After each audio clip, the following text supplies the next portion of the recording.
everybody. Adam and John back with another episode of the Bowhunter Chronicles podcast. So weird to say that because we were just spent the last 10 minutes talking about how John's only been working on his house and doesn't even plan to hunt this year. It's not even a Michigan tag's not in the budget.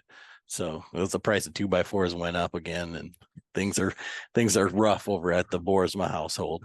Yeah, but everything sucks. I'll build a house. It'll be fun. No. But so we're going to talk today with Jake Ormsbee. If you remember from the live podcast we did up north with the Deer Hunter podcast, Jake is one of the Michigan Gone Wild crew. And it turns out he basically, if he's not working, he lives in the woods. And he talked a little bit about that on the podcast. And, you know, they kind of alluded to the fact that he's, you know, running bear baits, he's elk hunting. And then he kind of got into the clear cut thing.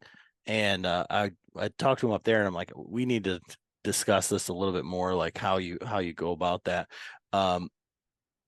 As things are ramping up for you, Jake, how's it going looking into the season ahead here? Oh, I haven't done a whole lot with the deer yet. You know, I'm busy with bear and elk right now, but you know, I'm always checking things out, you know, and keeping my eye open. But bear and elk season looks good. And you know, when you're hunting for elk, you're always in cuttings. The elk use the cuttings just like the deer do, you know, and when you're scouting for elk, you're basically scouting for deer too, you know. But so let's talk about a little bit about the bear and the elk hunting. So are you a guide or do you like just help guys out? Like what's the story there? Yeah, so I take clients and do hound hunts for bear. And usually I only take a handful, you know, couple, 2-3 clients a year. And then I always got buddies and family members and stuff with tags, you know, to help fill too. So we're busy. The bear hunting in Michigan. So I've been trying to draw a tag for putting in points, whatever. I forgot this year. I had a really bad year with tags. This year I forgot to apply for my bear tag. I couldn't figure out how to apply for just a point in Kansas. So I just applied in Kansas and I got it, but nobody else applied because everybody else just bought points. So going alone. I'm going on my own to Kansas. But the Michigan bear hunting, like it's a little bit different than other states. I think in Wisconsin they flip flop, like when the dog hunters go and then the non-dog hunters go. So how does the seasons shape up here in Michigan? So basically they actually changed it again this year. In the past, it's always been the bait sitters can start on that Sunday, usually the second Sunday in September. And then the hound hunters start Monday and you guys hunt together, you know, basically intertwine, and then the hound hunters get the last 2 days. Well, now from what I understand, the bait hunters get the first 2 days and then the hound hunters get the last 4 days. So we get an extra 2 days to hunt, but they get the first 2 days to hunt. Okay. Interesting. And like you said, Wisconsin's week. You know, 1 year the bait hunters get a week, and then 1 year the hound hunters get the first week. And so Michigan has 3 different seasons, right? So how does that shape up? So like our unit in Red Oak is just one hunt. Okay. It's what is it? I think it's bait and hounds combined. I think it's like 11 days total. Okay. But then you go to the UP units, and I think anywhere below the bridge is just one season. You know, it's a 1 week hunt basically. Then you get up above the bridge, you get a first, second, and third hunt. The first hunt's bait only. Obviously that takes, a lot of them are 9, 10, 11 points to draw the first hunt. And then the second hunt is bait and hounds both.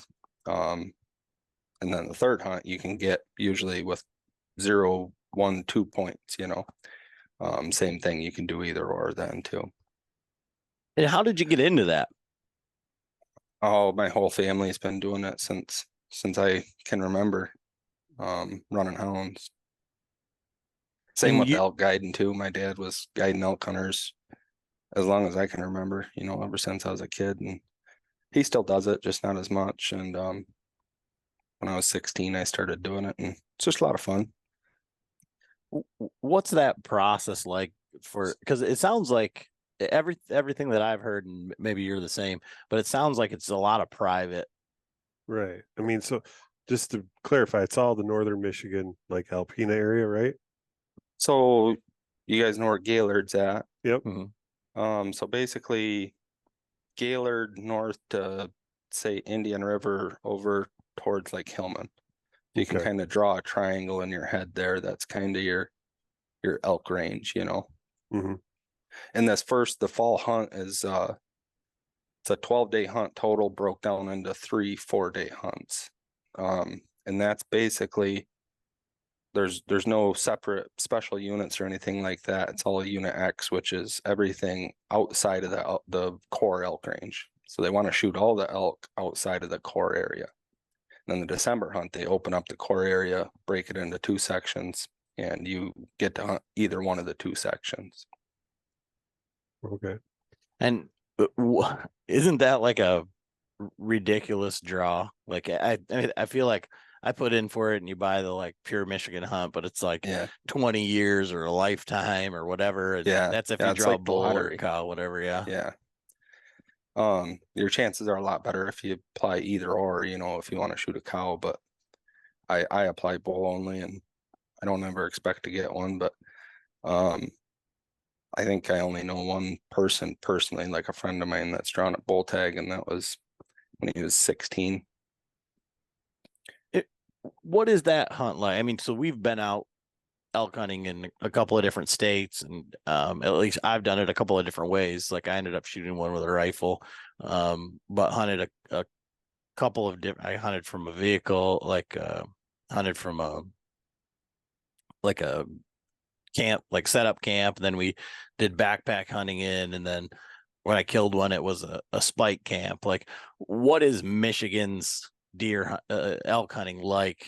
For because I mean, you see the stuff like Born and Raised and all that stuff, and I mean, I really don't think you're going.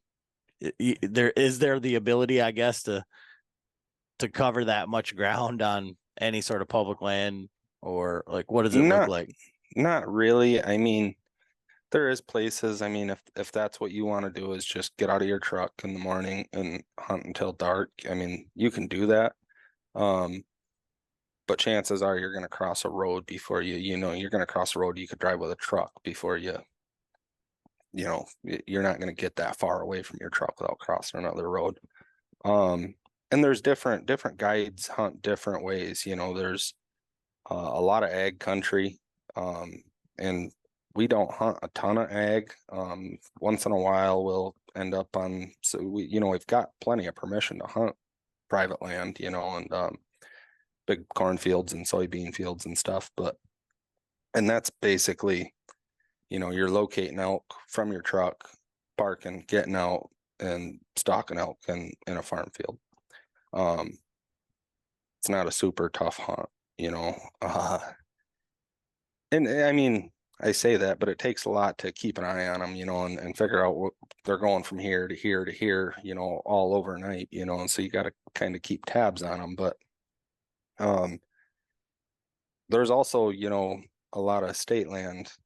I would say we kill probably 80% of our elk on state land. And a lot of our bigger bulls are killed on state land. And this fall hunt, it's kind of like you would do it out west. You get out of the truck a few different spots in the morning, trying to get a bull to bugle, and you get one to light up, and you grab your backpack and go, but it's just kind of on a smaller scale, I guess. You're not going to end up 4 or 5, 6 miles away from your truck chasing elk around. You're going to get halfway through a section, realize they're moving away from you, go back to your truck and drive around the other side and start over again. It's almost like turkey hunting. Yeah. So it really is, it's really similar to turkey hunting, basically, just Okay. a lot bigger animal. So as you're out there, like doing all the scouting and stuff like that, like my cousin Ben, he does the Michigan Whitetail Pursuit. He does a lot of the stuff for those guys, and he's killed a bunch of bears in a few different states. And when I was talking to him about bear hunting, he said, bears kind of like the same stuff as whitetails, like big whitetails. They want to be, in the nasty stuff, and they want to be secluded. And so then you said you're hunting these clear cuts for elk, and that's where the deer want to use it kind of the same way. So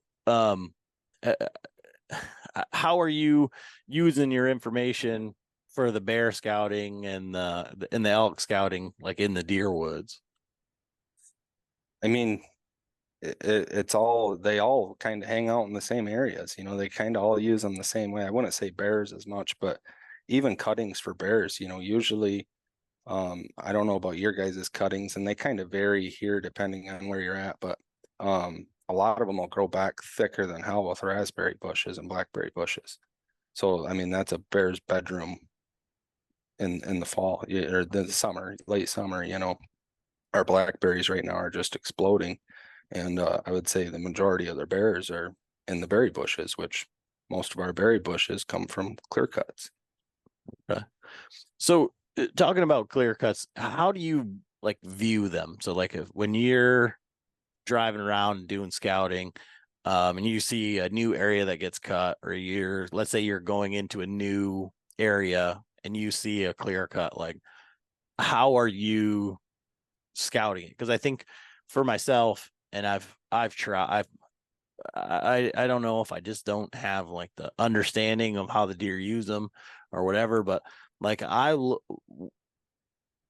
maybe under the assumption that like I go in there and everything's 3-4 foot tall, but they usually leave like big oak trees and stuff like that, or big pines, like big round pines for some reason. So I automatically look at that as like a cattail marsh. I'm like, well, they must be bedding up here.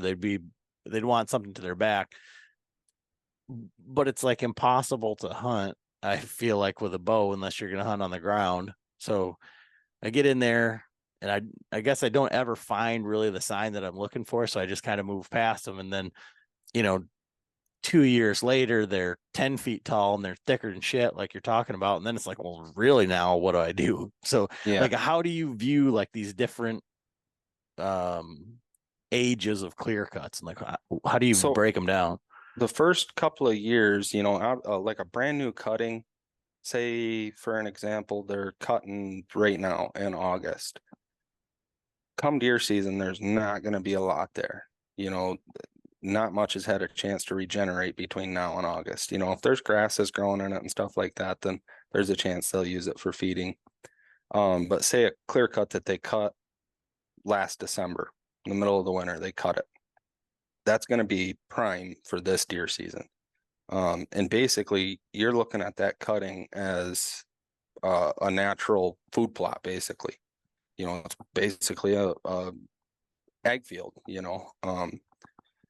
until it gets to a certain age, to where they can actually bed in it. So the newer clear cuts, I would say, I don't really feel that they start to bed in them a lot until they're like 10, 12 years old. I would say your popple, a lot of them around here regenerate with popple. And when that popple seems to get like 4 to 6 inches is when they seem to really start to use it as a bedding.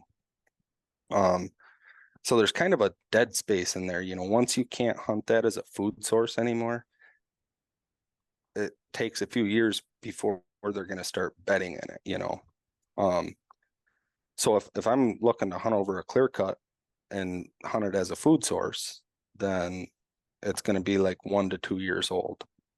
And that can vary too, because with us having elk around here, certain cuttings, they will like annihilate them to where they don't regenerate that fast. So everything will stay short and browsed off. And you might get 3 or 4 years out of that cutting before it grows up too high to where you can't hunt it as a food source. And I never hunt in a clear cut. I always hunt the edges of them. Even if I think they're bedding in it, I'm not going to try to get 60 yards from where I think they're bedding in a clear cut. I'm going to stay back off the edge and kind of try to anticipate where they're going to come out of that clear cut. And so when you're looking at that, how are you looking at terrain features around the clear cut? Because, I feel like it doesn't really matter where you're at with a clear cut. The machinery can only do so much. So there's going to be like terrain features around there where they either had to stop or they decided, we don't want to get our machines stuck. So like, how are you, are there any like certain terrain features or anything like that you're like, okay, well, when I see this, that's where I'm definitely keying in on or whatever?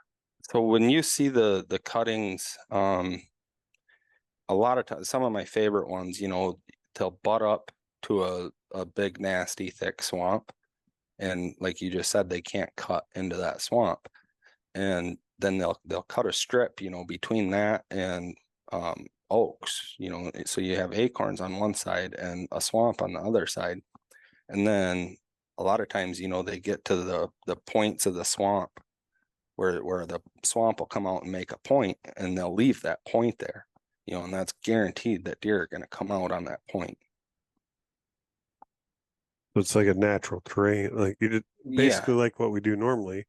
You're looking for that transition, but now it's an even more defined spot. I mean, right. Yeah. And those are, the big square cuttings, those are hard to hunt. If you can find the ones that are kind of curvy and, that have those terrain features that you can kind of pick apart, those seem to be a little more productive than just a big 100-acre square clear cut, Right.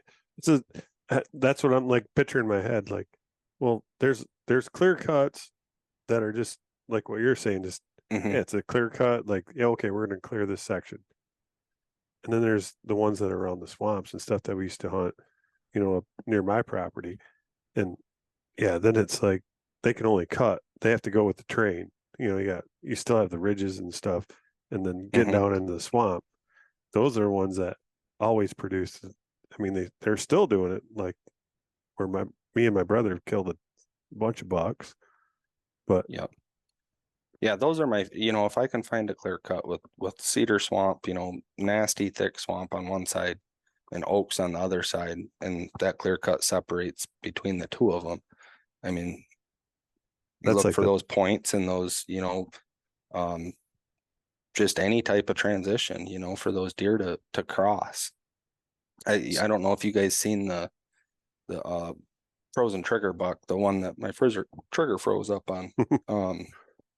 That's what that was, where that buck came out of that morning. He came up out of the swamp and he was just scent checking, that Oak Ridge basically. Right. Because the does will bed, up on the high ground, right in the oaks. And he was laying down in the swamp, and he'd just come up, work that edge of that cutting, right down the edge of the swamp, scent checking.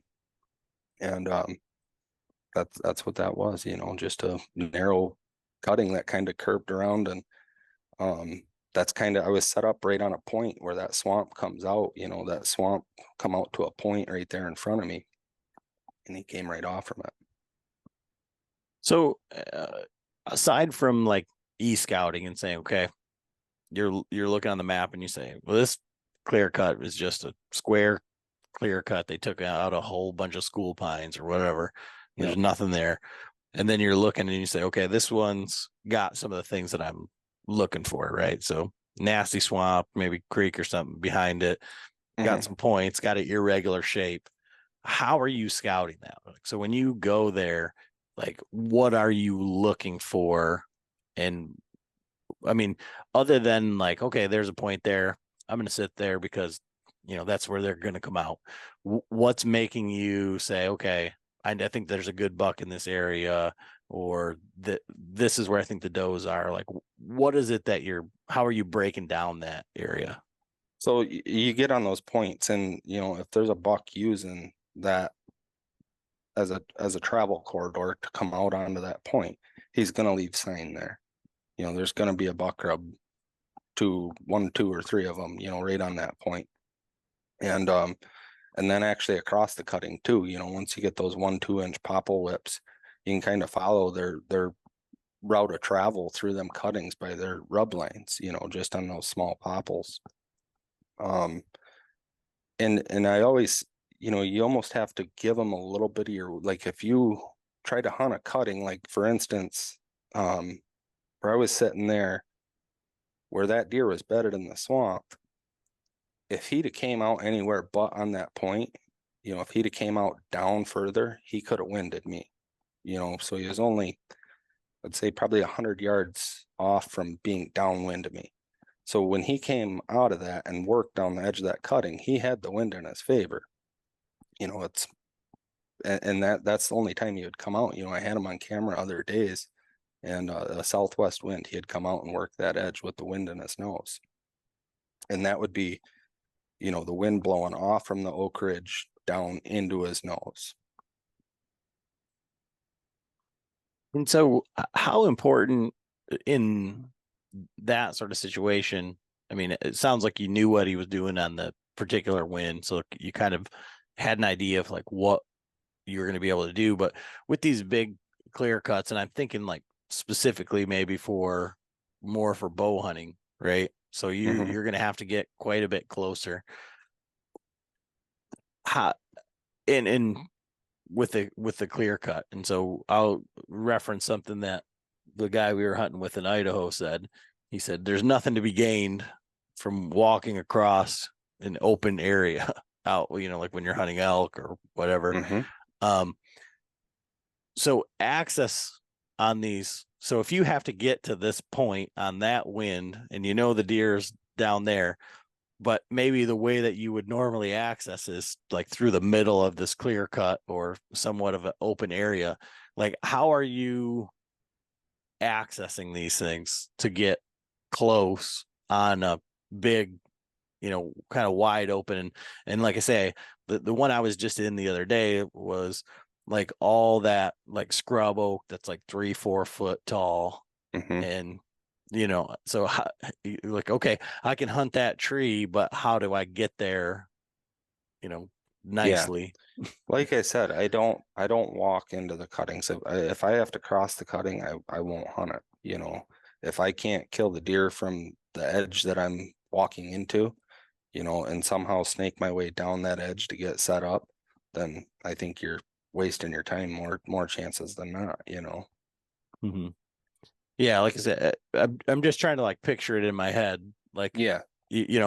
Maybe parking or whatever is over here. And I was actually thinking of that. I think it was that same like frozen trigger buck, like where you were like walking like way in through these pines and stuff, and there's some thick stuff, and you're like, well, I need to go up here. And I was like in my head thinking like, I don't know, I'm trying to like put myself not necessarily in your shoes, but like where I hunt and try and equate. That's what I do when I have somebody on a podcast or whatever. And then I go out and I hunt, and I'm like, well, what would Jake do, or what would Dan do, or what what would whoever do? And so I'm like watching you. I'm like trying to go through your thought process as you're like walking down these old logging roads and see how it like equates to like where I hunt. Yeah. And so that it's interesting, like trying to break that down, because your axis seemed really calculated, but it was like you weren't exactly like it was almost like you weren't like right where you wanted to be, like you were trying to figure out where to go. Right. So yeah, and that's like anytime I walk into a stand, I'll never ever have the wind at my back. Like if I can't come into it with the wind in my favor, I've got a general idea of where that deer is bedded, and how he's using it. If I can't walk into the wind to get to where I'm hunting, I'm not gonna even attempt it. that was one thing I was going to ask you too, because of it, the Michigan Gone Wild stuff is very like centered like around the deer camp and a lot of the rifle hunting. So are you guys doing a lot of bow hunting also? Yeah, I see the bow bows hunting behind a lot. I don't hunt clear cuts as much with a bow. kind of for the reasons we're talking about. A lot of times it's tough to get where you want to be and not get busted, before you get there. A lot of my bow hunting's done up in the hills. And you can hunt clear cuts with a bow, and I've done it in the past. But I hunt them more as kind of a food source, and kind of try to guess where the deer are going to come out to feed in that cutting. And try to set up on those deer coming out to that cutting. And a lot of times they'll come out and they'll work the edge of that cutting, rather than being out in the middle of it. You got a wide open clear cut that's a foot high of browse, thick browse, and those deer are just going to work down the edge of it. So I guess I think that's good information there from a standpoint of like I talk, like we were talking about for our Patreon hunt and stuff. Like a lot of guys like all around the country, and it seems like more like out east, like guys would be like, oh, I want to hunt this cutover, like there's all the sign and like this, it's on this area. But it almost sounds like what you're saying is like it's like kind of like a cautionary tale, right? Like the juice might not be worth the squeeze. So when you encounter a situation like that where you're like, okay, I've got a good buck, I know he's using this clear cut, you just kind of put him on the back burner, and if you haven't filled your tags by gun season, then that's where you're gonna go. And we don't try to fill our buck tags before gun season, because deer camp, we have a good time, and if I kill one buck with a bow, then I hang the bow up and I wait till gun season. Okay. But yeah, basically, if I know that, like I knew that deer was there last year, at the end of October, and I never took my bow in there to hunt them. We were actually in Ohio, and I was getting pictures on a cell camera of them, and it's like, man, I should probably be hunting that deer with my bow in Michigan right now. But yeah, never did hunt them with a bow until I think it was opening morning of gun season. I finally went in there and hunted, and it wasn't till the third morning, I think, is when I seen them. So from like the cell cams and all of that stuff, you're using that to like verify that this is how these deer are using the area.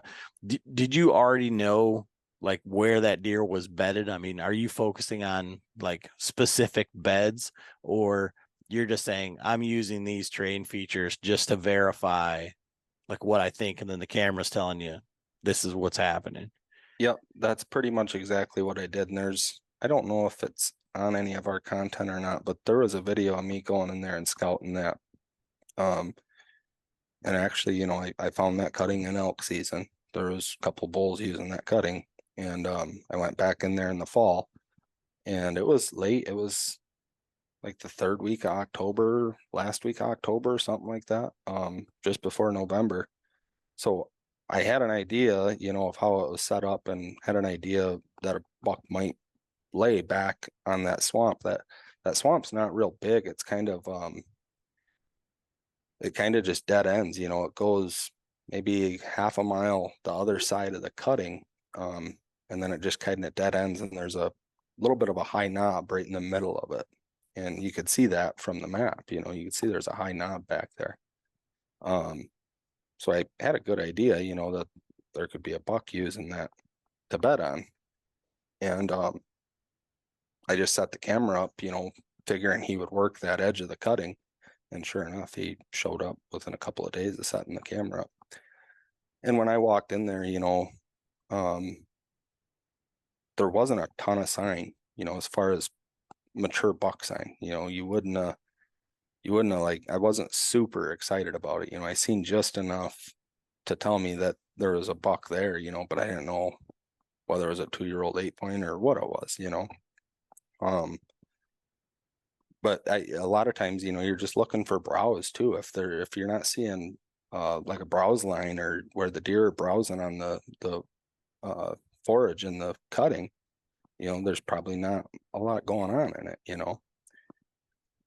and that's where it can be tricky around here too. If you can't see tracks in the dirt, elk can make it look like there's a pile of deer browsing on a cutting, you know.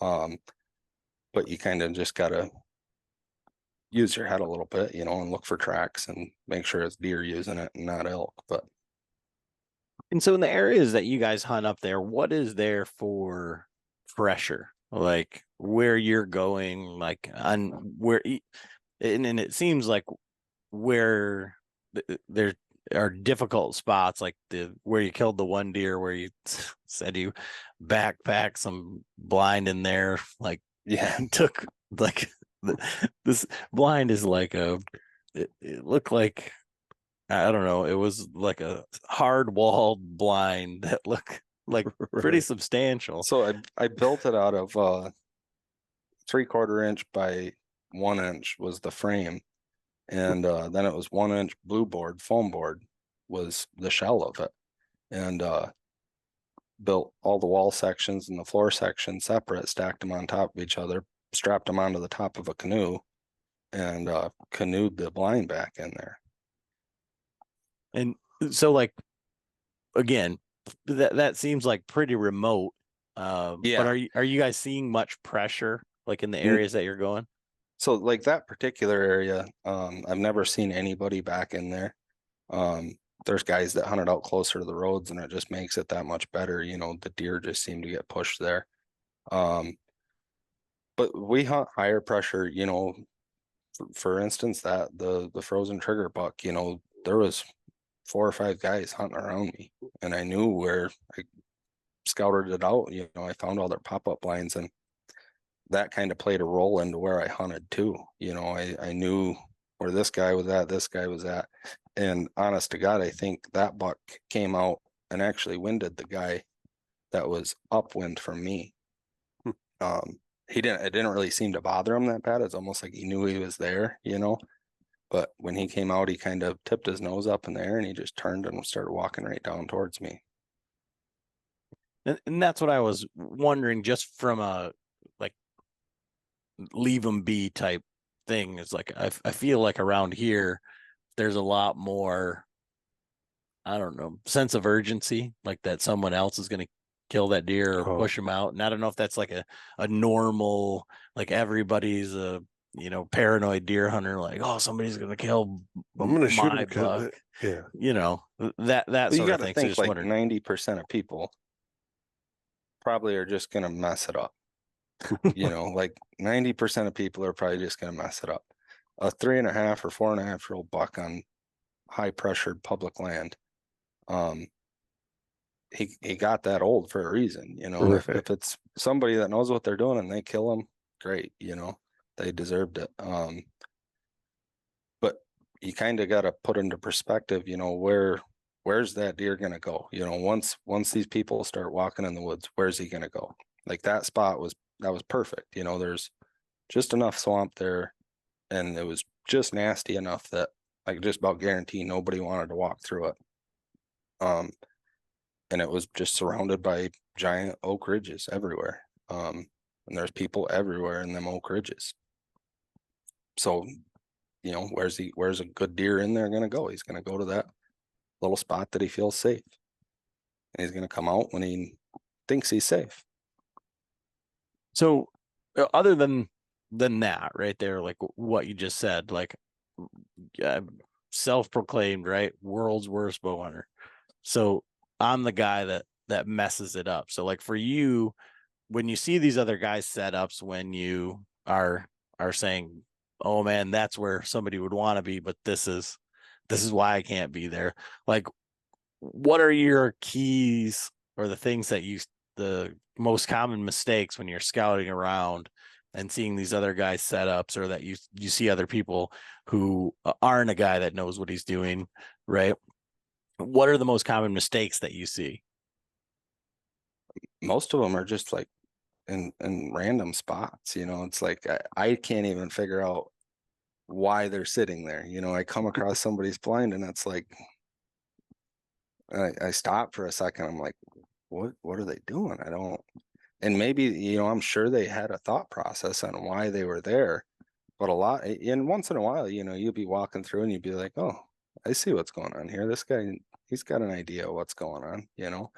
But like 90% of them, you run into it and it's like, I don't know. I don't know what this guy's trying to accomplish. It's like a lot of times people just try to get to a spot in the oaks, where they can see 75, 100 yards, they'll get up on top of any random knob or whatever and just kind of get to where they can look around, and it doesn't seem like any of them have the wind in their mind at all, like they'll have their pop-up set up with the wind right at their back. That's kind of what I was going to say, is like what I've seen in the past. It might be a good spot, but people are like, I'm going to will it to happen. Like, no, there's a reason why there's this sign and stuff, but the deer, this buck is only sitting there on a certain wind. Yeah. And there's a reason for it. So if you're sitting like, oh, look at all this sign, I'm going to sit right here. Yeah. Well, he's not going to come down here because he's going to smell you, you know, like, so you got to play that wind, like what you were saying with your spot. It was almost to the point where it was bad. Yep. But you had just enough to where he thought he was safe. Yep. And granted, with a rifle, you could get back far enough. Like with an archery, it might not have worked out. Like, no, you would have pushed that envelope where, he's going to get you. Yep. But, and that's where people are like, well, I got my scent lock on. I got my scent blocker. Right. I'm going to spray down. He's not going to smell me. Well, yeah, the 11 pointer, the spike horn, and the year-and-a-half-old bucks, I've had them come downwind and literally like, oh man, this is terrible. Well, and then they just sit there and sniff the wind, and they still make their scrape and everything. Like, yep. Those are the bucks that are getting killed. Yep. Yeah, you're not going to get away with that with a 3.5-year-old. Right. And so perfect example there, John. How do you set up differently for a three? Like, what does a 3.5-year-old buck do differently than the year-and-a-half-old buck? I mean, obviously, we've all seen deer, like young deer, like follow our tracks, like right to the tree and like lick the tree or look right up at you because they don't know what's going on. So perfect example. Like when I was saying that, I had a little 6-point come. This is at my spot up, near my property. Come right downwind and hit the scrape and just like lift his head. I'm like, dude, my wind is going right at it. And it was like, I don't know if it was the same hunt or the same weekend. I had the nice, like really nice buck come out, and I'm at this point, I'm thinking the wind is perfect, but it was swirling just a little bit, and this buck come out, and that's when I was messing with the camera, and he come out, and all of a sudden just literally stopped, like, oh, he got just enough where he just turned around and went right back. He was like, there was just enough swirl in the wind where I was using, back then I was using just like the smoke in a bottle or whatever, where if I would have been using the freaking milkweed, it would have showed me, because after that I went up there with milkweed and you could see it was swirling around. And so he just caught just enough wind on that off wind where he was like, nope, I'm not going to risk it. Where the young bucks, they're like, oh, what's that smell? I'm all right. It's crazy what you see with the milkweed. Yeah. It's insane. You think the wind's right in your face, then you float a piece of milkweed and it'll go 40 yards and spin around and go right back by in front of you. It's like, this ain't going to work. I've literally had that. Like, I'll then throw it out like, yeah, I'm good. And all of a sudden, a couple of minutes later, I'm like, oh, comes shit, back by you. Go right back by. Yeah. So do you hunt near, like you said, you canoed in that? Are you setting up close to any water or anything like that? Yeah. So I'm basically right on the river, on that specific spot. My back's right to the river that I canoe in on. So how are you, like, what are you seeing with like wind and thermals? I don't know why. I just had heard someone talk about it, and my father-in-law, who's on the show, he was up there at the thing. Yep. he had this one spot, and I think water works probably about the same way. Maybe it has a little more pull with the thermals, but he would hunt this spot and he'd have a perfect wind, and these deer were, it was right by the highway, and these deer, he'd have a great wind, and all the deer would always smell him. It would be a perfect wind, and he couldn't figure out what was going on. Well, because he was so close to the highway, the traffic was actually On pulling thermals. pulling Yeah. to the deer. So he had to Yep. actually hunt it on a different wind or on like a really high wind day to not Yep. get busted there. And Yep. they say that happens too with like a fast moving, or even like a a decent stream or river. So are you Yep. seeing the same thing? Yeah, so on like a real calm day, when there's almost, it feels like there's no wind, you'll see that, you can float a piece of milkweed and it'll kind of just follow the current of the stream, and it's the same way I noticed when we went to Ohio this year. It was my first time ever going to Ohio. And those are pretty big hills there too, and we're just kind of hunting. There's a giant drainage, with a series of beaver ponds and a flooding that kind of runs down through that. And that's the same way, the thermals will pull down to the bottom of that big drainage and follow that drainage down. So you said when you bow hunt a lot of hills up here. Were you seeing the same type of thing down in Ohio, just with a different scale of hill, or how are you setting up in the hills? Yeah, so in Ohio, like here, I almost always set up on top. I almost always set up on top of a ridge. I'll never hunt down in the bottom of a valley or down in a creek bottom with big hills up each side of me, because it seems like you can never get a consistent wind, and then it doesn't seem to really follow the valley down or anything like that. It just kind of seems to swirl around down in the bottoms here. As to where in Ohio, it was more consistent. Why that is, I'm not sure, but you always seem to have a little bit more consistent wind in Ohio than you do here.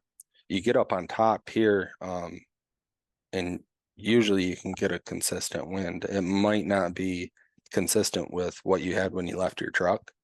You might get back there, get up in your stand, and it was out of the northwest when you left your truck, and now it's due west or southwest, but it seems like if you get up on top of a ridge, you just get a more consistent wind direction. And so when you say that you're getting up on top of the ridges, are you hunting like right directly on top? Are you hunting deer movement on the upper third? Are you hunting on the upper third? I mean, so almost always hunt up on top, unless I can find like a good bench or something that comes down off the top of a ridge. But most generally, like a saddle between two big long running ridges. If you can find a saddle that connects those two ridges together, that's kind of the sort of thing that I'm looking for. and when And you're bedding points, the big steep ridges that just kind of drop off at the end, with a big point, those are great spots for bucks to bed in the hills. And they're tough to hunt. Usually they bust you, if you try to get set up on that same point that buck's bedded on. They're there for a reason.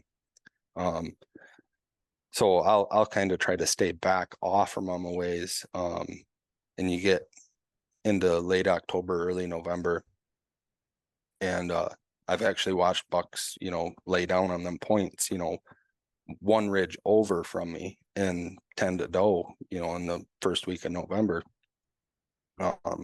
and stay there all morning long. They can see 200-300 yards off the end of that point wide open, but they felt comfortable because what they can't smell, they could see off the end of that point. And once they get nervous, they just bail off the end of that point and down they go.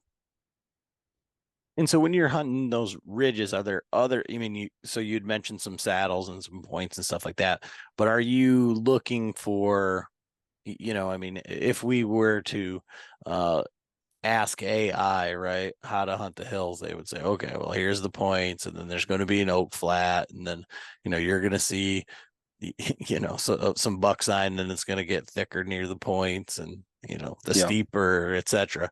But like from a real boots on the ground perspective, how are you choosing one ridge over the other that have kind of all the same like attributes, right? So around here you can walk, like a lot of the hills that I hunt, there's 0 oaks, like miles. You can go miles in any direction and not find an oak tree. And so I used to hunt them strictly off from beech nuts. And our beech basically all died. So it's gotten a little bit tougher in the deer hunts, not quite as good as what it used to be when we had beech nuts. But that's kind of, I looked for the beech nuts, find the beech nuts, and then you find, where the majority of the deer are traveling, say they're like, it seems like a lot of the does will run down in the bottoms. They'll use a valley, a small valley to get from where they're bedding to feeding on the beech nuts. And then it seems like a lot of times the buck sign will be on the downwind, the ridge downwind from that. Say you go over 200 yards, there's another ridge that parallels that ridge downwind of the beech nuts, and you'll find buck rubs, here and there kind of, and usually there's not a lot of deer sign on it, like as far as runways and just deer sign in general, there's not a lot of it there, but you'll find small buck sign, rub here, rub there, scrape, and that's kind of what I try to hunt, is that the fresh sign. And that was what I was going to ask you is, because I feel like our podcast, and I mean myself too, like everybody's like learning. So we're trying to figure out, a lot of these guys aren't really great woodsmen, right? I haven't spent a whole lot of time out there scouting and all that. And I think there's a lot of times we get really excited when we find sign, right? So like, okay, here's buck rubs, and it is what it is at this point, right now. That fresh buck sign is great because now we know that was a buck that was in velvet. He's there. Like we're kind of dealing in real time. But as we go into November and all that stuff, like, and when you're doing your in-season scouting, like what sign is it that you're really keying in on, like as the season progresses? So like, I think I mentioned this before too, like if I plan on hunting an area, I'll go in there this fall, like say end of October, beginning of November, and I'll blow that apart and scout it, and look for buck sign, fresh buck sign, and figure out where those bucks are traveling. And you can go down into the bottoms, and usually the bottoms are loaded with buck sign, but I feel most of it's at night. I think most of the time they spend down in those bottoms is at night. And you get up on top and there you find the subtle rub lines and scrape lines, up on top. And I found those are more used during the daylight, and honestly, I mean, I really don't spend a lot of time out of season scouting in the hills. Most of my scouting is done during season. And even if I can't hunt it that year, I'll go back to where I had the sign from the year before and hunt it. And when you're go ahead.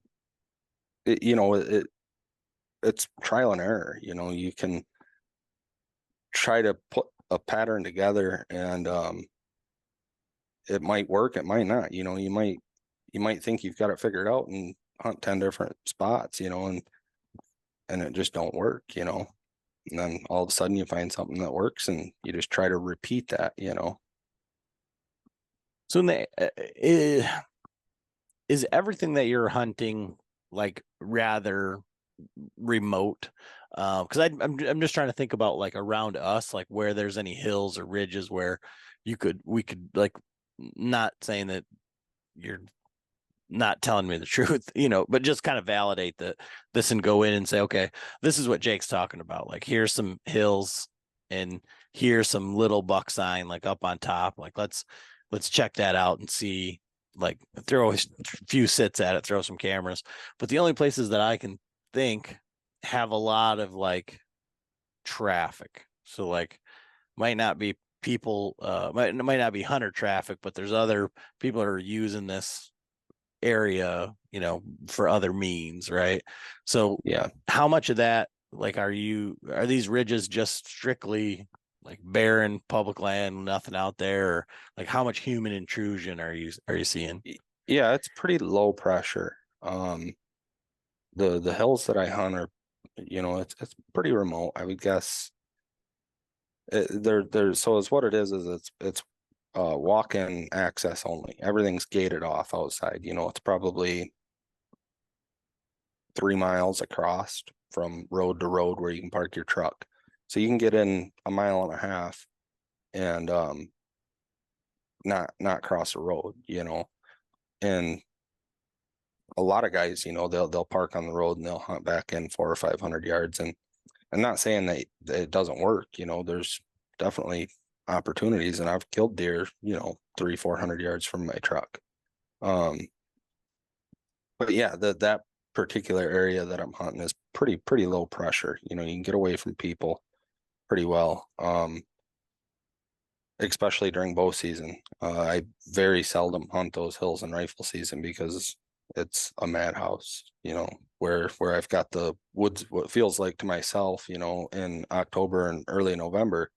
You go back there on November 15th, and there's Orange Army everywhere, That Yeah. sounds a lot like where, I grew up hunting with my buddy just north of here, and it's all hills. And like we go up and bow hunt, and same thing, there was all kinds of like cuttings, and we call them slashings, and and seen a ton of bucks, but obviously we're just running around like idiots back then, and like most of those guys were baiting, and like I never was into the baiting thing, but Yeah. but then when you get to gun season, and then it was a whole different story. Like you had the Orange Army, obviously it was like, man, we had a camp on, we called it Camp Corner, and like everything. Yeah. But and now it's kind of tapered off. Like actually the pressure has gone down, but I mean the deer population actually has kind of gone down up there as well. But Is that where Jason found them big sheds? yes, and so but there's definitely some big bucks up there, and that's where like he's been working. Obviously, I didn't get a chance to go up there with him, but we had been talking about it, and he found some like really nice sheds, like 150 class, up on this public land swamp. But it's exactly like what you're talking about. That was the thing. Like we'd hunt the swamp spot, but then we also had the hills, and they were literally like on opposite sides of the 2-track. You go down the old 2-track. The swamp was on one side, and then we had the hills up, south of there, and it was like, well, where are you going to hunt tonight? Like, oh, I think I'm going to hunt the hills. But well, it was just a big, back then it was just a gamble.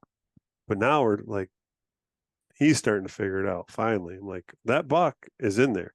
You just got to find out what he's doing, where he's at. And he actually was in there scouting, like off-season scouting, found this buck bed, which we were talking about, like, with Dan Infalt, like, get in the bed and look around. Like when you find it, and sure enough, he's like looking around. He found this awesome, one side. Then he's like walked around, ended up finding both sheds within this bed. Crazy. And this is a dandy buck. So if he kills this, we'll definitely have to have him on the podcast. But there's a lot to.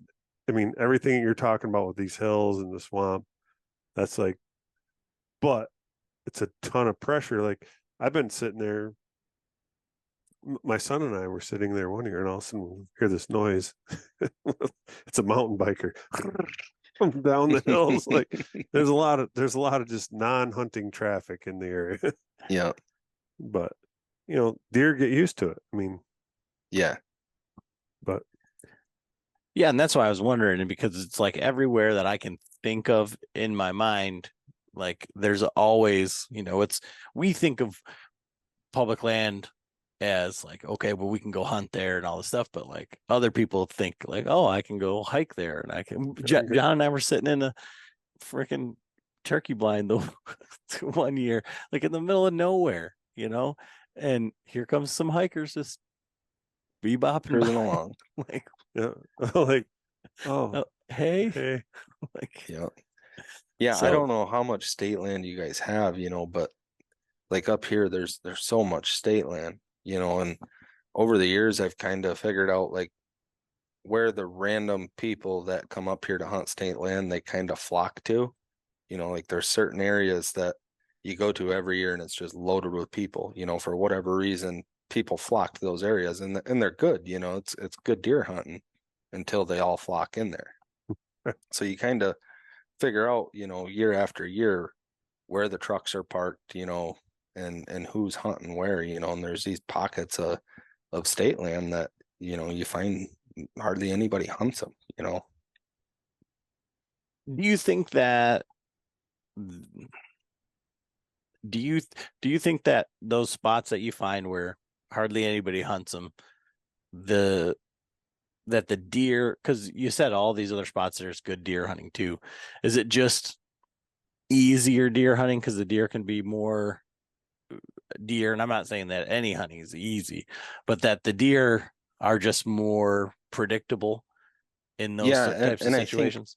probably just like easier to scout, like the signs more obvious, as to where, like some of the places I hunt, most people would probably not even give it two thoughts. You might drive down the road for a mile and not see a deer track in the road. There's not a ton of deer sign there, period. You can walk a long ways without coming across the runway in the leaves, and I think that's a lot of it, where people flock to, there's lots of deer, there's a good deer population there, and there's lots of sign that shows it, and people just go back to that year after year, I can see that. I mean, like you see a lot of like in when I was younger, we were always guilty of that. My dad, Frank, you see a lot of sign, you're gonna be like, oh, this is where it's at. Yeah. Yeah, there might be a lot of deer there, but you're probably not gonna get that mature buck. Right. He's off somewhere secluded. You're not gonna see all his sign. You have to learn to look for those subtle signs of where he might be at until he makes a mistake and maybe in the rut. Yep. But I mean, how many days of the rut are there? Like 365 days a year. He might be out of his mind for say a week, 7 days of it. You got to figure out the rest of that, where you got to figure out where he's hanging out. And it might not be where the rest of the sign is. So again, I'm just trying to put myself in your head, right? Like driving along, like there ain't shit on this 2-track. Like I got to go scout this. Like how do you? Or that's what you got to do. Like nobody's gonna deer hunt this. There's no deer sign here. Just park your truck and get out. Just check it out. Like I've tried to explain to people before. Like there's very few places you can go, and there's not deer there. Right. Like I think I could go anywhere within 20 miles of my house and pick any section and probably there's going to be a buck in it. It might not be the biggest buck. It might be a 2-year-old or even a 1.5-year old buck, but anywhere you go, there's a buck using the area, And I think people always want to find the most deer sign, the best looking, the most traffic and the most sign. And, I guess I kind of try to key on overlooked areas, It only takes one track, right? Just one deer. Like one deer. One big ass buck. Yeah. Live in that area. I mean, I never like took much stock into that, and everybody, I was just like, oh, the tracks. But the one spot that John hates, and I've killed a couple good bucks out there. And I think the year that I killed the first one out there, there was like right on the walking path, like right in there was like some horse track, like big tracks. And my father-in-law told me, he's like, they're crossing right here. Right And by there's the a fucking truck. And like I come out walking, those tracks weren't there in the morning, and I'm freaking, scuffing them all up. I'm leaving the fawn tracks, but I'm covering that one up. Yeah. And I'm pretty sure I killed that deer, but it was I never really took that much stock in it. And then it's like literally like right on the path, right by the truck, like right there. And like he's sitting there watching, like, oh yeah, everyone's there's there goes there's that Adam, yeah. there's John, there's Frank. Yeah. Okay. Yeah. All right, I'm just gonna walk through here, Yeah. So when you're out there scouting, like even in season, like what is it that when you're heading out to your stand or whatever, like when you're gonna go hunt, like what would make you stop on your way in and be like, oh, because it's happened to me a bunch of times where I have this like conundrum. Like I've maybe hunted this place, couple times a week, not the same place, or maybe I'm going in further and further, but now I'm halfway to where I'm going and there's like a scrape that wasn't there yesterday or 2 days ago. And I'm like, Yeah. oh man, did he do it at night? Like, what do I do? Like, Yeah. what is it like when you're walking in that makes you like have those questions or whatever? Like, what would make you say abandon your plan? And Don't ever abandon your plan. no, Don't abandon it. You're- And I've been guilty of it before. I've had a plan in my head, and just like you said, you get walking, you get going back in there, and here's a bunch of fresh sign, and you sit and you don't see nothing. It's like, that didn't work. I should have stuck with my original plan. So I guess, I've kind of forced myself, that's one of my main rules, if I got a plan, I'm going to stick to it and I'm going to do what I came here to do.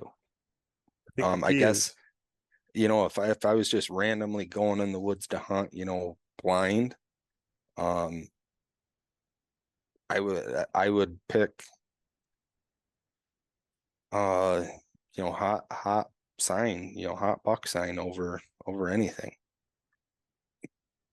that's what I was gonna get at. I'm like, the thing is, you got to have a good plan, right? Like you got to put all your information together and create that good plan, and then just stick with it. Where, well, a lot of times I'm just like walking in like, where are we gonna hunt tonight? What are we gonna do? No Yeah. plan at all. But if you've got a plan and you got confidence in that plan, then don't deviate from it. Yeah. so when you go in, is it always like, are you always 100% confident, or like, so that's what they say, like, okay, confidence kills deer, right? Like you got to be certain that you're in the right spot. Like you got to be own it. Like, is that how you feel too, or are you doing like observation sits, or you say, oh, I'm just going to throw a sit at this over here and see what's going on? Yeah, I guess like if I put a plan together, I'm confident with my plan. But the random, middle of October, third week of October, just picking a spot on the map basically and going, I'm gonna walk back in here and see what I can find and hunt it, yeah, you don't always end up sitting in a spot that you're real confident in, and sometimes you get surprised, sometimes you get set up and you see a bunch of deer, and or you set up and you kill a deer, and it kind of surprises you. It's like, why did that work? I didn't think it was going to work, but it did. But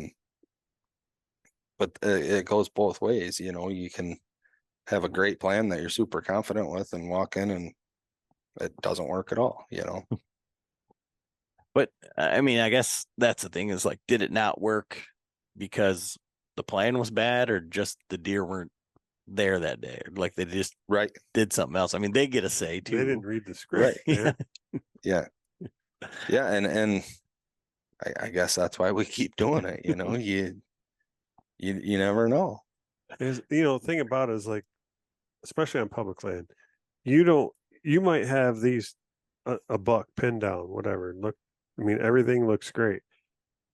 but you're not there every minute of the day. You don't know Mhm. that a bird hunter walked through there and pushed them out, or you have no idea what happened prior to. You're on public land, like we're talking, or just someone walking their dog might have just like changed that outcome a little bit. I mean, but putting your homework in and figuring out the plan, that's the key to it.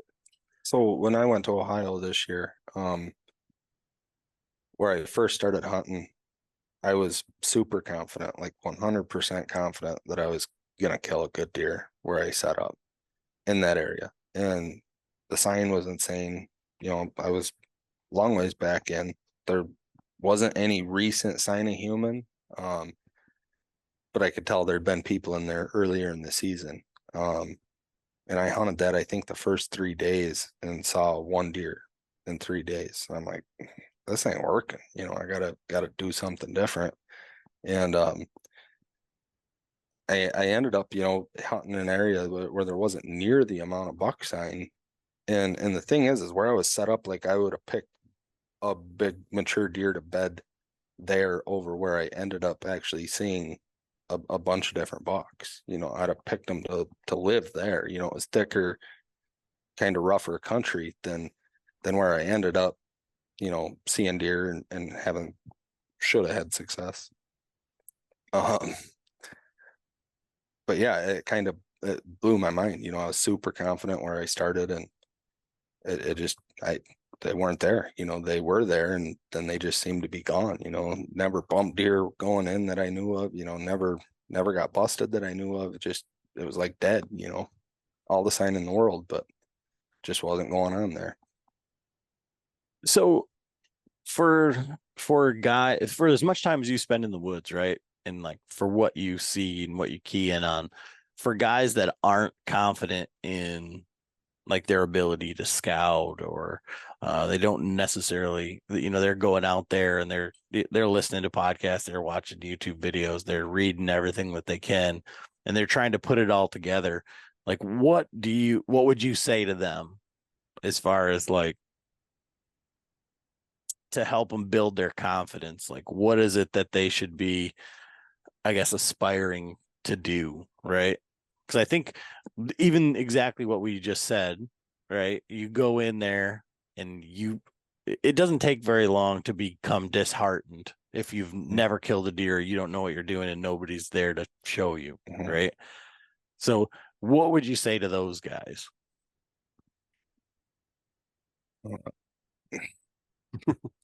I don't really know, I guess. I know what I would say. You just got to keep trying different things. You know, you got to, we've all been there. You know, I've hunted 10 days straight in Michigan and not seen a single deer. You know, it happens. Like you don't hunt every day and see deer every day. And honestly, I think there's probably more days I don't see anything than I see deer, you know. So you try something, you know, whether just if you're not super in depth in the deer woods, you know, and you're not looking for a 3.5-year-old deer, you're just trying to hunt and see deer, you know, and start somewhere.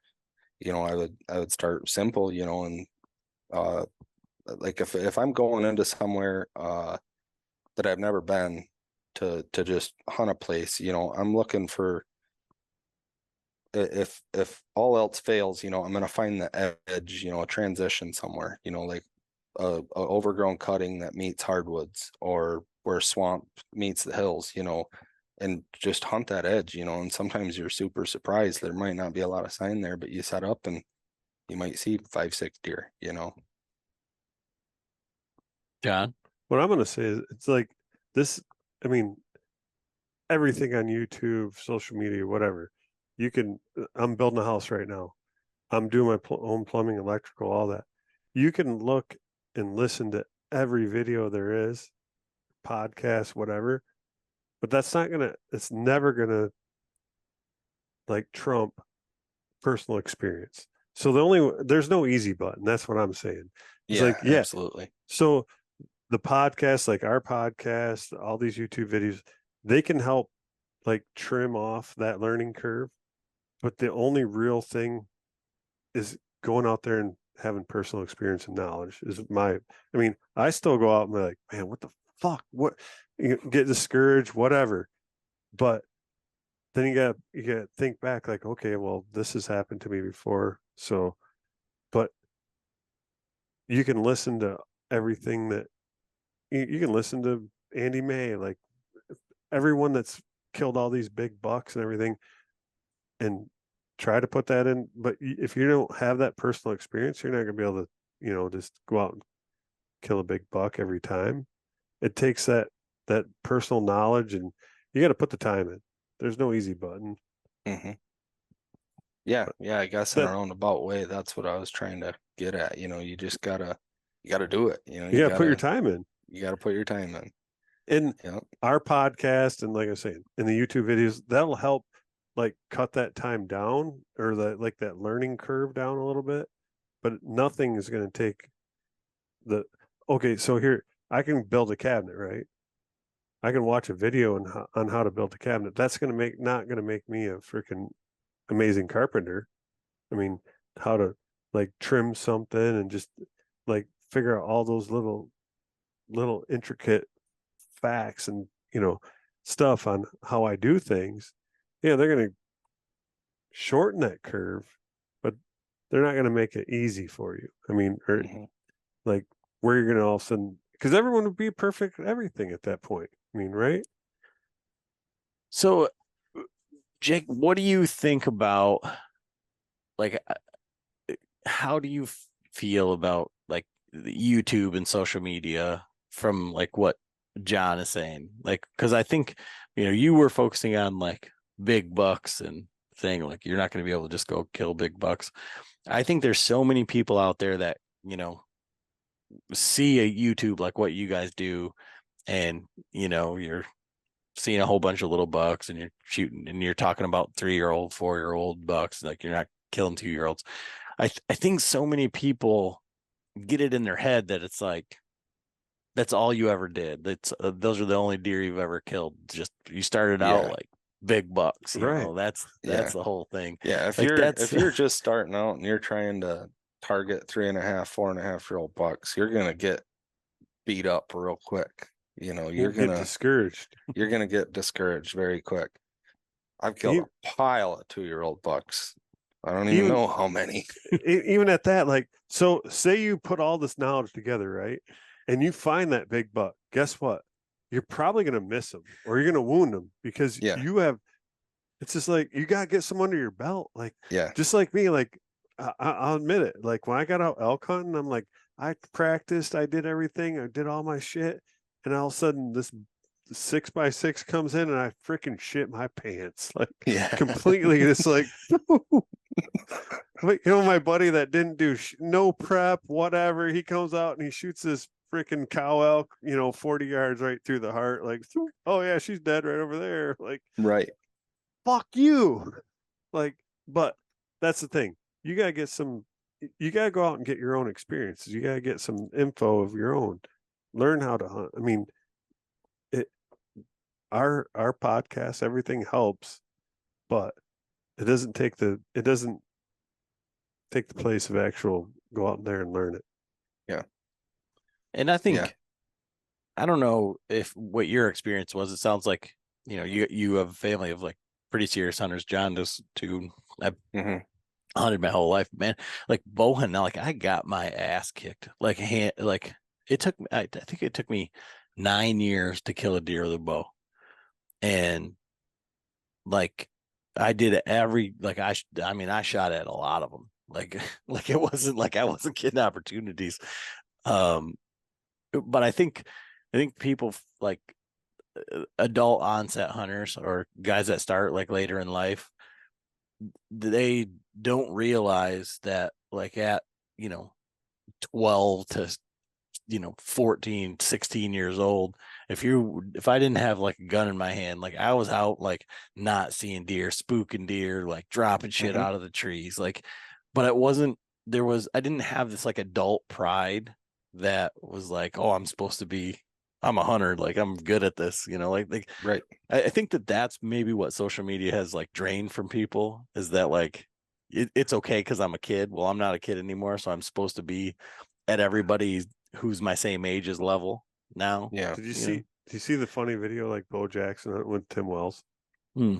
And he's like sitting there, like, so Bo Jackson is in the tree, and like this, I think his doe comes in, and he's like, he's gonna draw on her, and all of a sudden and all of a sudden he like touches the trigger, and the arrow goes, "Doom," you know, and I've seen that before. and he's just like laughing, like, hey, that shit happens, you know. Yeah. I've done that. I've done it. I don't know how many times I've knocked my arrow off. Like, it's just like, that's the shit that you have to go through. But I think as adults, I think that it's not okay. Like I think that's the wrong part. That's like, that's all part of it though. That's the thing. Yeah. Like social media makes it like feel like you can't. Yeah, like nobody's trigger's ever frozen up on a Right. Yeah. in front of them, right? Like everyone's perfect. No one sees, you know, that's the thing with social media. Like, oh, I killed this 12 point. Like, what about all the hunts that you screwed up before that? Right. Like, they don't show Yeah. all the bad. They Yeah. show that 10 seconds of good, you know? Yeah. Yeah. And we try to show just about all of it, you know. If we mess up, we throw it in there. Yeah. And we mess up more than we do good, you know. I think if You you were just to mess up enough until it works out finally, you know. I think if you were to look at the hunts on our YouTube page, like the few hunts that we do have up, there's just as many misses as there are like kills. Yeah.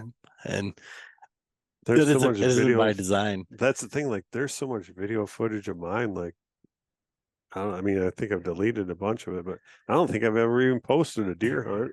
But I got tons of video. I mean, I Yeah. shot a doe, and it was like I had the camera on the wrong doe. Yeah. You know, like, oh, whoops. So I think it was not this past bow season, the bow season before. I had a horrendous. I was just trying to shoot does to put meat in the freezer and get them on film. That was my goal. Kill does early October. Kill does, get them on film, put them in the freezer. And oh man, I don't even remember how it went, but it was horrendous. I missed one, screwed up on like 2 or 3 right off the bat, and then I finally ended up killing a doe and had it all on film. Everything was great. Kept the card in my camera, and I was gonna shoot another one. It was like 2-3 days later, filming her, you know, draw back, and I was in like a big bushy oak tree, you know, the limbs kind of come out and around you. You got lots of cover, you know, and there's limbs you got to shoot through. Get the camera on her. She's at like 15 yards, draw, shoot. And I'm like, man, that didn't seem right yet. I didn't see my arrow. Well, my arrow was in a limb like 3 feet in front of my face. Shot the limb right in front of me. It's like, oh, whatever, you know. Had that on film. And a couple days later, hunted again. Doe comes in 30 yards away off to my left side, and get the camera on her, draw back, shoot. My bow hanger was through the cam of my bow when I shot. String pops off, and Alvin and Charlie were actually on their way to Ohio. So this is how late in the season it is now. You know, I'm still trying to get doe footage. It's like the end of October, beginning of November, and yeah, I'm looking at my bow, strings off from it. I'm like, what the hell is going on here? You know, I'm playing around with my camera, end up deleting all my footage from the whole season. So the one doe kill that I did have on camera was gone, along with all the bad shit too. So, but yeah, it was a tough year for me. This sounds like shit that I've done. Well, I did. That was my, like, the year before we started the podcast, I was like, I'm gonna start filming, like, get serious about all this stuff. You know, me and John, we're gonna do this. And I think I missed a deer. I missed a deer twice. Same deer on the ground, and the deer was wounded, but then I thought I shot it because it was bleeding. Like and somebody shot it in the back with a crossbow, and my I figured out what happened, but the first arrow that I shot, I actually hit the other arrow. And so the deer jumped and there was blood there. Cause like I found both of my arrows and there was not a stitch of blood on them, but there's blood. I'm following blood and tracks. Then my brother and brother-in-law ended up jumping up this deer and they're like, what color are your fletchings? Are they orange? I'm like, no. And it's like, yeah, we jumped up this deer right over here with a crossbow bolt sticking out of its backstrap or whatever. Like, Yeah. like that same night, I missed a doe at 15 yards on camera. I shot a small buck through the backstraps on camera. Like it was just like I think I shot 7 times in the span of like 4 days and didn't recover anything. Like it was terrible. And I ended up wading through. I was just going to cut across this water that I didn't think was that deep. And it was like waist deep. And then I fell and like wrecked a camera. Like it was, all the stupid stuff you do when you're like, I think you press too hard, Yeah. Like, oh, yeah, I got to do this. And I think that's what guys don't understand too, Yeah. When I was younger, the very first deer, I think I was 12 when I shot my first deer with a bow, and just hunting behind my dad's house, and shot and wounded a big doe, and I think I was shooting a 35-pound Parker bow, and same thing, I shot it like high up in the back strap, the arrow was sticking out of it 16 inches or whatever still.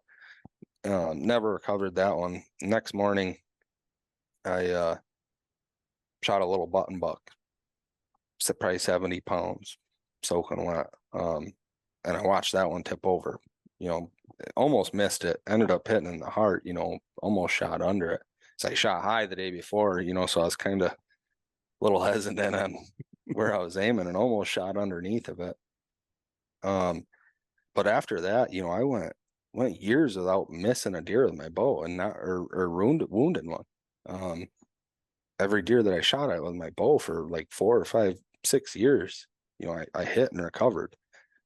And then, the last 10 years, I've messed up way more than I did when I was a teenager, Why that is, I don't know. When I was younger, that's all I did was shoot my bow.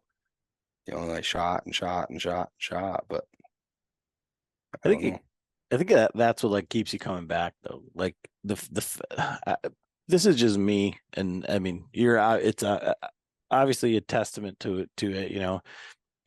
Your trigger freezes up when everything goes right.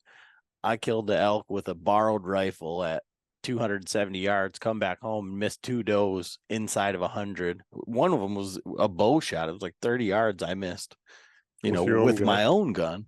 Yeah. But I think, I think that's why I like bow hunting is because it can be right there and be just totally messed up. And I feel like for as many deer as I've shot at or killed with a bow, a rifle is a much more efficient weapon, but it doesn't get me excited like that. Like my heart doesn't get racing when he's walking it out there at 100 yards or whatever, the same way it does when, he's at 45 and he just needs to come in 10 more puffs and, all that stuff. Yeah. So no, it's definitely a different game. And there's nothing better than watching the arrow go through a deer at 15, 20 yards, So what do you got coming up? You're going to do the bear hunting and the elk guiding and stuff like that. You got any out of state trips or anything exciting other than Michigan here this year? So we're talking about maybe going to Illinois. We're going to try to go there for just a few days. We're definitely going to Ohio again. But we're going to try to slip away, thinking either late Halloween night, November 1st, leaving for Illinois for 3 or 4 days, and then leaving from there and going to Ohio. That's pretty much it. We'll be there until I think the 12th or 13th or something of November. We'll leave Ohio, come back here, and we'll be back just in time for deer camp. Nice. Yeah, sounds good. Yeah. So, what bow are you shooting? One of those is a Matthews Helium and one's a Monster. Okay. Couple. So the of those Helium I hate. I've shot the Matthews Monster since it came out, and it's at the end of its life. I'm in the market for a new bow, but yeah, I don't know. I'm not one of those guys that, you see these guys buying new bows every year. They got to have the new bow every year. And when I get a bow that I like to keep it and shoot it year after year. Once I get something that works for me, I like to keep it. Yep. And I've killed a ton of deer with that Matthews Monster. I don't know what it is about it. It's heavy. It sucks to carry through the woods, but it just shoots good. What's your arrow setup in broadheads? Like, what are you fixed blade guy, heavy arrow, or just no? I don't shoot a real heavy arrow. I shoot, out of the Monster, I was shooting 350 grain Maximus with 100 grain mechanical broadhead. Okay. Right. And I'm not, I don't go to a bow shop and get everything tuned, and I'm not that precise about my equipment, I guess. And I went to fixed blades for a year, and I could just never get them tuned. I could never get my bow tuned well enough, get out past 30 yards and kind of getting all over the place, So I guess that's the main reason I've stuck with mechanicals, is just because of how true they fly. You can have a somewhat bad setup with a bow, and still shoot decent, Yeah, absolutely. I mean, you're better off going with the mechanical broadhead, and not only that, you got to, most mechanicals are at least they're all pushing 2 inches. I mean, so 2-inch cut radius compared to 1.25 inches on a fixed blade, marginal flight. I mean, if you're not into tuning a bow, mechanicals are great. You're looking for the soft spots anyway. You're not looking for that front shoulder, right? Or neck like Adam. Yeah, it's an effective shot.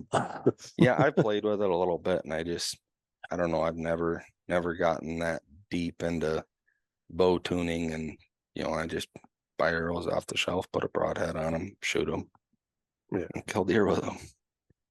Yeah, I don't think that's that. I guess because of like the circle that we run in, or like how we we live in this echo chamber of we got a new gear and latest and greatest.